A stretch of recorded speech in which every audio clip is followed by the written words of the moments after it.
Indiana. We have seen improvements in Indiana, but there's still more work to be done. In fact, Indiana improved in all categories when you looked at between 2011 to 2015. Cyberbullying is one of the categories we look at, and that includes social media, email, text, any of those things that are done electronically. And overall, in Indiana, in 2015, 1 out of 6 children were a victim of cyberbullying. That's slightly higher than the national average. When you look at girls, it's about 1 in 5, and boys is about 1 in 9. So again, this is something that we still need to pay attention to, we still need to be concerned about. Then we start moving into physical bullying. And again, those are those one-on-one interactions on school property. And that's what we're talking about, on school property. It might not necessarily be in the classroom. It can be in the hallways. It can be before school, after school, any of those components. And in 2015, about 1 in 5 of our overall Indiana kids were a victim of physical bullying. For girls, that was 1 in 4, and for boys, that was 1 in 7. So again, this is something we need to keep an eye on. This is something that's important to the overall safety and well-being of our kids.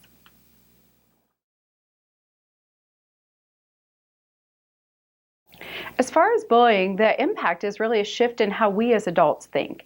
Unfortunately, there's been these bully sites that started making headlines that really rose it to the attention and said, hey, this is something that we as parents, as adults, as teachers, we need to pay attention to.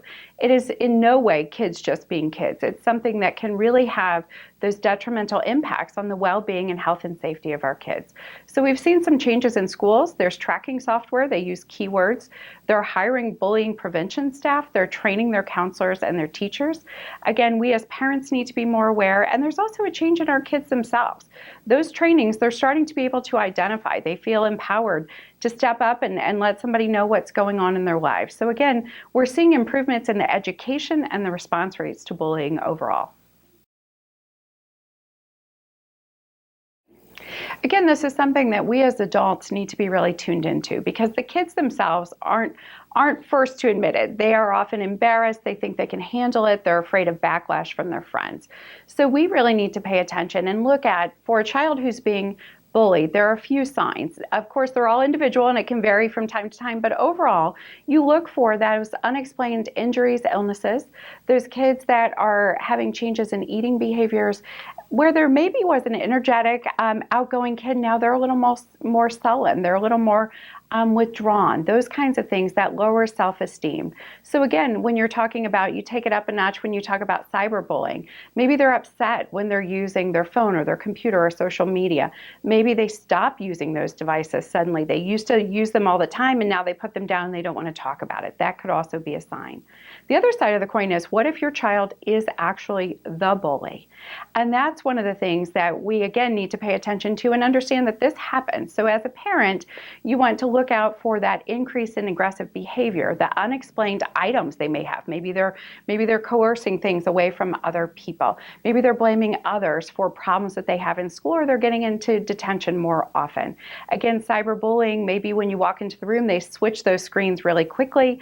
They use there are devices at really weird hours. It's unexplained, and they avoid discussions about their online activity. Some of those things are normal for kids, but again, you need to screen it through the lens of, is my child a victim of bullying, or could they perhaps be the bully themselves?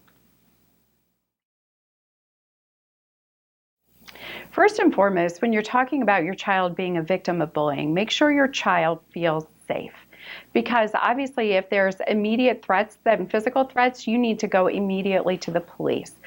Be calm. It's one of those things that if you hear this from your child that this is happening, our reaction as a parent or a caring adult might be to escalate. But really the important thing is to be calm and talk to them and listen to those children's concerns. You want to collect the evidence. Talk to them about specifics. How often is this happening? When did it happen? Talk to the schools. Ask about the bullying policy. Make sure that you're getting as much concrete information as possible. The advice from our experts is you should not contact the bully's parents. That may seem counterintuitive, well, I'm just going to call up so-and-so's parents and have a conversation, but that could actually make the situation worse. So you do not want to do that.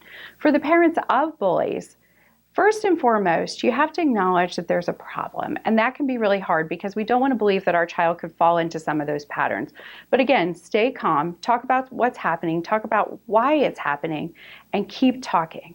The big thing here is regardless of who started it, regardless of the perspective of your child, of who started it, who didn't, who's to blame, whatever, you as the adult have the responsibility to stop the bullying.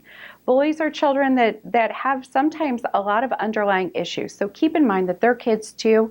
Get to those bigger resolutions, step up, be an adult, and put a stop to bullying on either side.